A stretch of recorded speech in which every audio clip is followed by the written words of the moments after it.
안녕하세요. 까치살모입니다.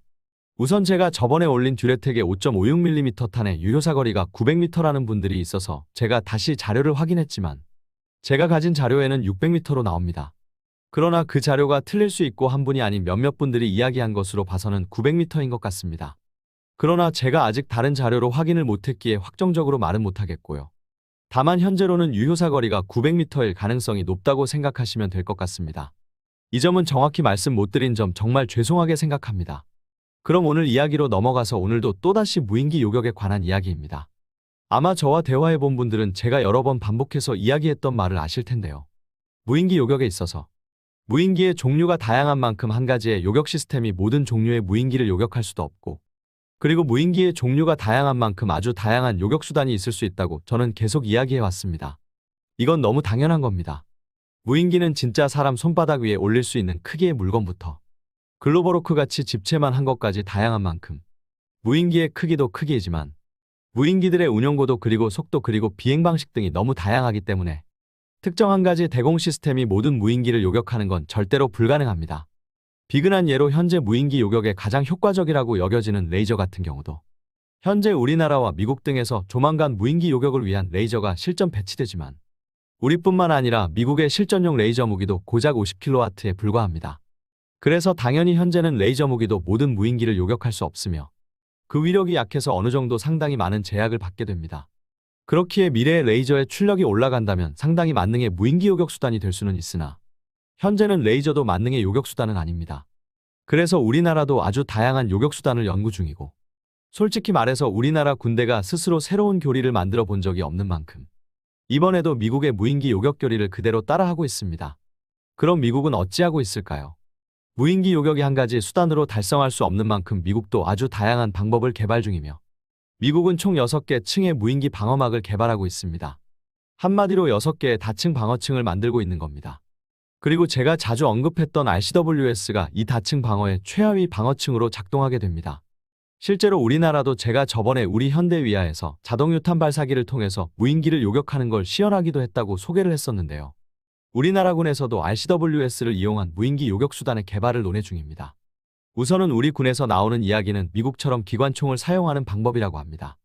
아마 현대위하는 이 사업에서 자동유탄 발사기로도 가능하다는 걸 시연한 것으로 보입니다. 그러나 최소한 우리나라도 정말 미국처럼 RCWS를 이용한 무인기 대응 수단을 개발할 것으로 보입니다. 그리고 제가 저번에 그 영상을 올렸을 때도 RCWS의 사거리 등을 걱정하는 분들이 많았는데요. 이건 정말 최후 중에 최후의 무인기 요격 수단입니다. 한마디로 6개의 다층 방어 중에서도 제일 하층 방어라는 겁니다. 그렇기에 RCWS는 대공 방어막을 형성해서 다른 보병이나 다른 기갑 차량을 지키는 게 아니라 RCWS가 탑재된 차량만을 보호하는 겁니다. 그렇기에 사거리가 짧은 건 그리 문제가 안 됩니다. 이 장비는 거의 자폭형 무인기 요격용이니까요. 그리고 당연히 이 다층 방어에는 레이저도 포함되며 아마 여러분들도 보셨을 텐데요. 헬파이어 대전차 미사일도 미국은 무인기 요격용으로 사용하려 하고 있죠. 이런 식으로 미국은 아주 다양한 무기를 사용해서 다양한 방법으로 무인기를 요격하게 됩니다. 그럼 미국의 6개나 되는 무인기에 대한 다층 방어에서 가장 넓은 면적을 방어하는 레이어 6는 뭘까요? 무엇이 가장 넓은 면적에 대한 무인기 방어를 제공하게 될까요? 여러분은 뭐라고 생각들 하시나요? 그건 다름 아닌 미사일입니다. 대공 미사일입니다. 아마 이 이야기를 듣고 실망감이 드는 분들도 많을 겁니다. 왜냐하면 지금 전 세계적으로 각종 염가형 무인기들이 판을 치는데 미사일로 무인기를 요격한다면 가격적으로 감당이 되냐고 다들 생각들 할 겁니다. 네, 그렇습니다. 그 말씀들이 사실입니다. 저번에 북한이 보낸 무인기도 가격 측면으로는 불과 수천만 원밖에 하지 않고 우리나라의 대공 미사일 중에 그나마 가장 쌀 것으로 여겨지는 LAMD의 요격 미사일조차도 한 발에 6억 정도 할 것으로 여겨지는데 6억짜리로 수천만 원짜리 무인기를 요격하는 건 확실히 문제가 있을 수 있습니다. 그래서 미국이 생각하는 무인기 요격용 대공 미사일은 엄청난 낮은 가격의 염가형 요격 미사일입니다. 그런데 문제는 미사일이 싸려면 어찌해야 할까요? 미사일의 가격이 싸지려면 당연히 성능이 떨어지는 센서를 사용할 수밖에 없습니다. 고가의 열영상이나 레이더 센서 같은 건 탑재하기 힘들겠죠. 그러나 당연히 센서의 가격이 싸진다는 건 센서의 탐지 범위도 줄어든다는 뜻입니다. 그럼 이 문제는 어찌 풀어야 할까요? 미국이 사용하려는 방법은 이러합니다. 상대적으로 가격이 싼 데이터 링크를 적극 활용한다는 겁니다. 저가의 센서라는 건 당연히 센서의 탐지 범위도 좁기 때문에 데이터 링크를 통해서 무인기의 미사일을 최대한 가깝게 유도를 해서 저가의 센서로도 무인기를 충분히 포착하게 하겠다는 게 미국의 생각입니다. 미국은 그래서 무인기 요격 미사일에 센서로 비냉각 열상을 사용하려 하고 있습니다. 그리고 당연히 미국의 전술 교리를 그대로 추종을 하는 우리나라도 미국과 똑같은 염가형 무인기 요격용 대공 미사일을 개발한다고 합니다. 그런데 이것과 관련해서 우리나라의 LIG가 혁신적인 염가형 센서를 선보였습니다. 솔직히 말해서 미국이 비냉각 열상을 사용한다고 하지만 비냉각 열상도 엄청 저렴한 건 아니죠. 아무리 싸게 봐도 그래도 1000만 원은 넘어갈 겁니다. 그런데 이번에 LIG가 선보인 센서는 이 비냉각 열영상보다도 더 저렴한 센서라고 합니다. 보통 대공 미사일들은 목표를 추적하는 센서가 있고 그 센서가 목표를 추적하기 위해서 센서의 방향을 목표 쪽으로 향하게 하기 위해서 센서는 상하좌우로 움직이는 짐벌 위에 올려져 있는 게 일반적인 형태입니다.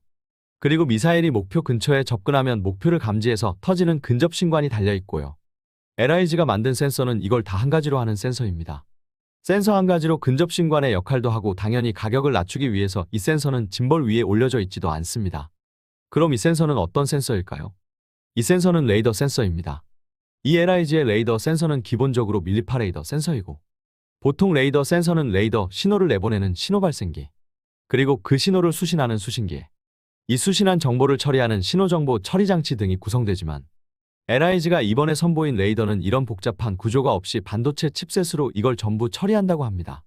들어보니까 당연히 반도체 칩으로 이걸 처리할 수 있으나 문제는 이걸 하나의 칩셋으로 처리하려면 전용으로 설계된 전용 칩셋을 사용해야 하는데 결론은 이 대공 미사일은 잘해야 수천 발만 생산되는 물건이기에 이 레이더를 위한 전용 단일 칩셋을 개발하고 대량 생산한다는 건 힘들다고 합니다. 그래서 LIG는 여러 개의 칩셋을 층층이 쌓아 올리는 방법으로 단일 칩셋의 역할을 대신했다고 합니다. 그래서 염가형 센서를 개발해내는데 성공했다고 합니다. 그러나 당연히 짐벌도 없고 근접신관의 역할까지 대신하는 센서이므로 탐지 범위가 좁을 수밖에는 없고 그렇기에 데이터 링크가 얼마나 요격 미사일을 요격 대상인 무인기에 가깝게 접근시킬 수 있는가가 핵심이고 당연히 북한이 엄청나게 싼 무인기를 활용해서 벌떼 전술을 사용할 게 불을 보듯 뻔하기에 미사일의 가격이 엄청나게 싸야 하고 그래서 센서의 가격이 얼마나 저렴하냐가 이 미사일의 핵심이라고 생각을 합니다.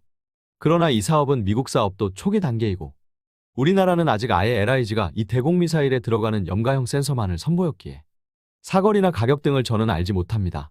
그러나 확실한 건 이 대공 미사일은 현존하는 그 어떤 대공 미사일보다 쌀 거라는 것입니다. 당연한 게 고가의 센서와 짐벌, 거기에 근접 신관의 역할까지 하나의 저가의 레이더 센서로 대신하는 미사일이니 가격은 엄청나게 싸겠죠. 솔직히 말해서 이번에도 우리 군은 우리나라만의 단일 전술 교리를 만들어내지 못했고 항상 하던 대로 미국의 교리를 모방하고 있고 미국을 따라하기에 급급해 있습니다.